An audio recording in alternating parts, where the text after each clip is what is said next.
We are at it again, 1.4, solving equations. So a lot of this is review from algebra. So looking at the properties, you do not have to know the names of these properties, but you do have to know how to use them. So by solving the equation, obviously some of these are much easier than others. So I'm going to do the first one. And when you're solving the equations, you're always thinking about what's the opposite. So if I'm looking at 8, it says x plus 4. So if you think what's the opposite of adding 4, it would be subtracting 4. And whatever you do to one side, you must do the other side. So if I subtract 4, a negative subtract 4 would give me a negative 16. So that would be my answer. So I want you to pause the video and try B by yourself. When I'm looking at C, I have to distribute the 3 first. So negative 27 plus 6y is equal to distribute the 3 to the y and to the other 3. Now you want to move all y's over to one side. So I'm going to subtract 3y over here. So I'm going to subtract 3y over here. These two will cancel, leaving me with 3y. At the same time, this is a subtract 27, so I'm going to add 27 to both sides of the equation. So I'm going to have negative 9 plus 27 would give me 18. Now I have to think what's going on between the 3 and the y, so the opposite of multiplying would be dividing. So my y here would be equal to 6. So I want you to pause the video and try D. So you can pause the video to read all of this in problem 2, but it's asking you to set up an equation. It's saying the perimeter is 200. So you have to know what perimeter is. It gives you the dimensions. It's saying it's x, let me use a color, so it's x and 3x, so that means this would be x and 3x. So I have x plus 3x would give me 4x, plus x would give me 5x, plus x would give me 8x. So 200 is equal to 8x. Essentially, that's what I'm writing down. You could write down x plus 3x plus x plus 3x. I'm just not going to do that. The opposite of multiplying here would be dividing. So I'm going to divide by 8. Now, this is a problem you have to be careful about. So I get x is equal to 25. And if you leave your answer like that, you're going to be wrong. Because it's saying, what are the dimensions? So my dimensions are going to be length by width.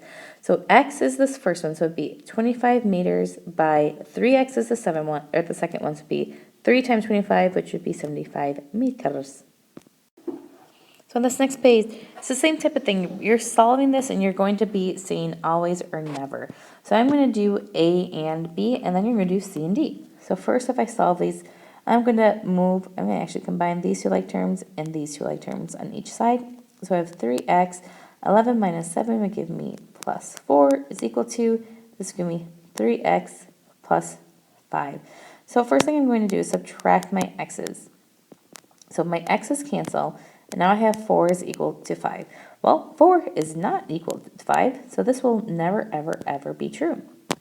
Now if I try B, same thing, I'm going to combine my like terms. So these like terms would give me 4x, and these two like terms would give me, plus 5, is equal to 5 plus 4x.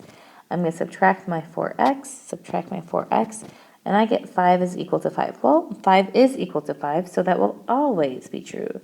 So I want you to try C and D. And here we have a literal equation. It's an equation that uses at least 2 different letters as variables, and you can solve as a literal equation for one of the variables using the properties of equality, which are the properties that we've been using. So it gives you the equation of C, and it's saying to solve in terms of F. So equal to F in terms of C, so equal to F. So you would rewrite this equation. So I would first distribute the 5/9. Or since this is multiplying, I'm going to divide or multiply by its reciprocal. So I'm going to multiply. So if I have C is equal, so I have 5/9. I'm just rewriting out the problem so it's easier to write it out. I'm going to multiply it by 9/5 on both sides. 9/5, because these two will completely cancel. So I have 9/5 C is equal to F minus 32. To get rid of a subtract 32, you have to add 32. So my answer would be 9/5 C plus 32 would be equal to F. So I want you to try B by yourself, which is a much easier one. And then, after you're done doing that, give yourself a pat on the back because you're an amazing math student. Have a wonderful evening.